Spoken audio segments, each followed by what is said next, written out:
Welcome. Today is a special video. We are not reviewing or covering anything D&D related. Today we're going to be covering Werewolf the Wild West, a Werewolf the Apocalypse 2nd edition alternate rules. It's based on those. Came out in 1997. And this book, while old and beat up looking and a system that you just kind of look at and go, why would I really want to play in the Wild West? Has actually a lot of very good information inside of it.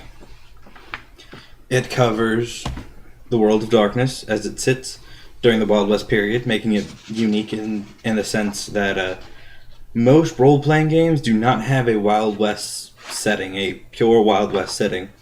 So for this to have one is very, very unique.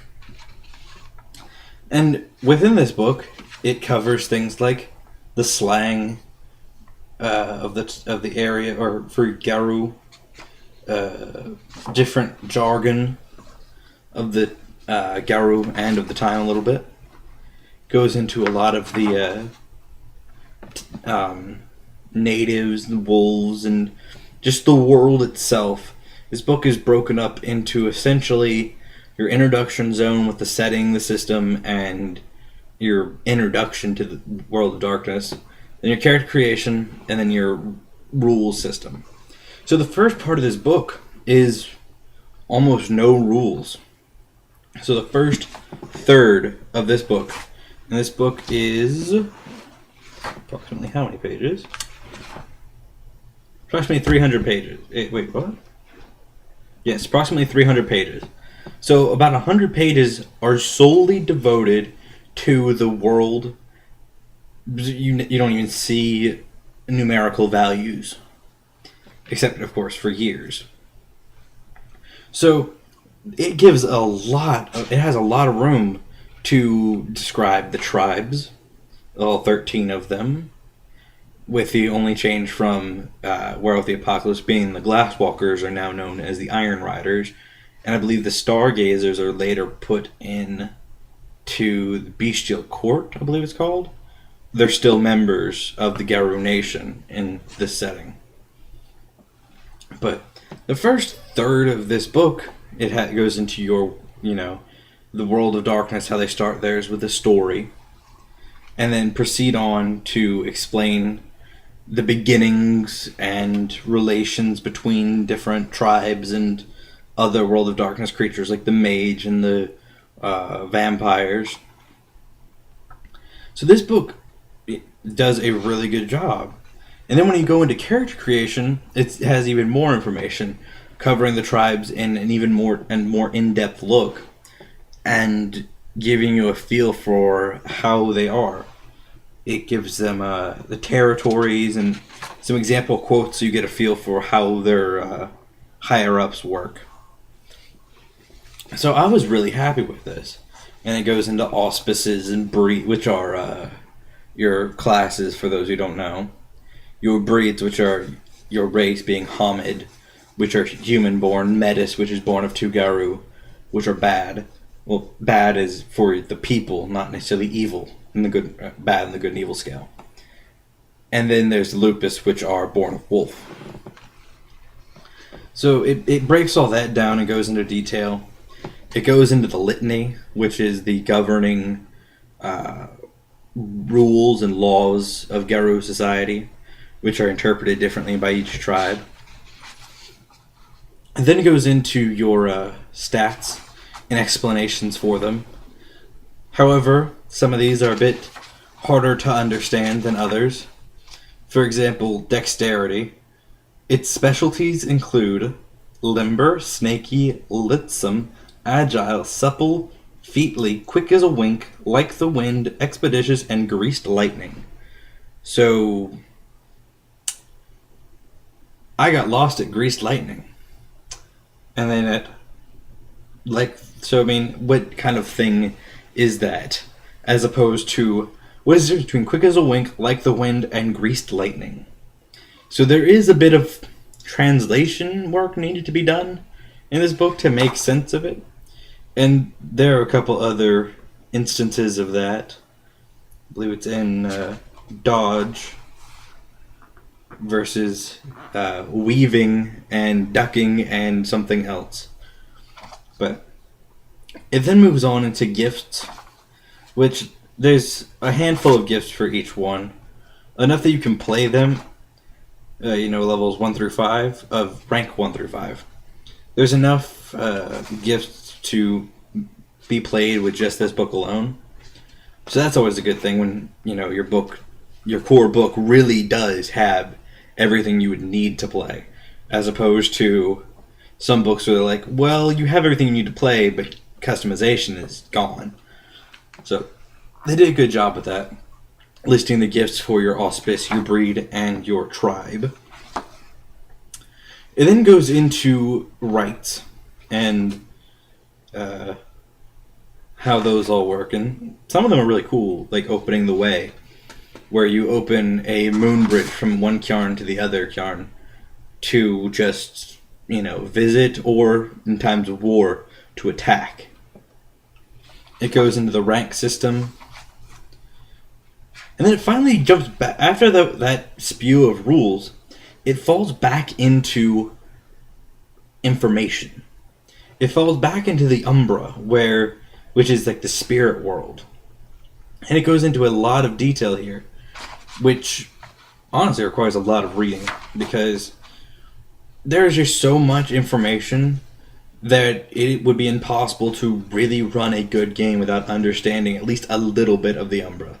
And to understand a little bit of the Umbra, you have to read all of the Umbra, and then you may have a very, very small understanding of it.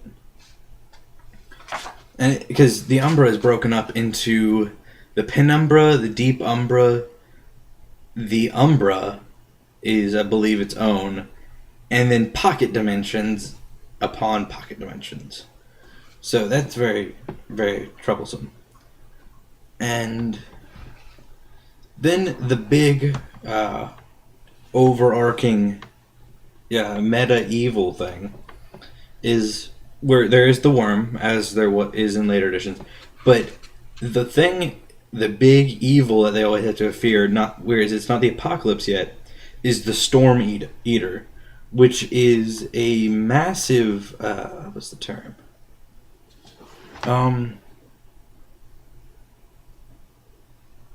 It's this bane, I believe is what it is, what it's called.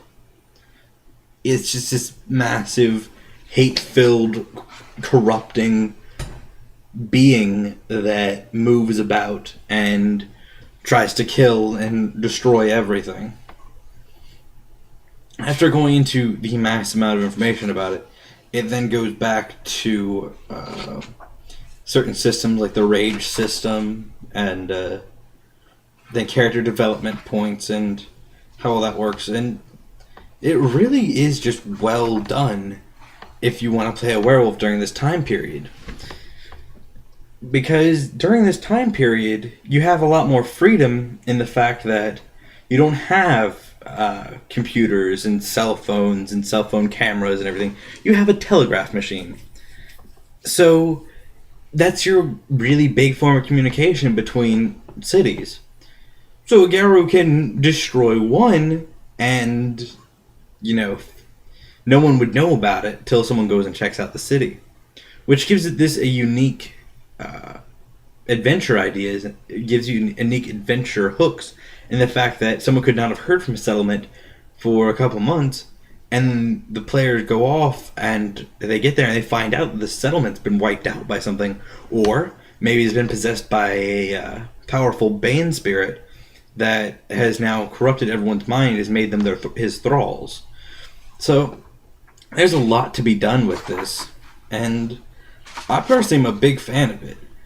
My one problem with the World of Darkness, well, actually I have a couple. One is it's hard to find people who are willing to roleplay, because I cannot think of how you would play a World of Darkness game without just tons and tons of roleplaying. It's not one of those games that you could just play like I hate to say it, but D&D can just be played with, roll the die and hit. And some people get away with that. I personally hate that, but people can get away with it. I do not think you could do that in World of Darkness. I think that you probably just end up not being able to do anything, because with the specialties, it depends on you describing what you do in detail. And the other thing is the finicky system of rolling on D10s and then ones take away.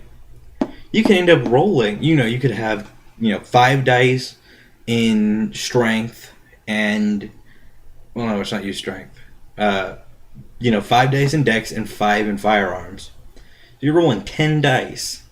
Say you get 3 successes, but you get, out of bad luck, 4 ones. You have now just botched your roll. You are supposed to be a great shooter. You somehow just botched your roll shooting at something simple.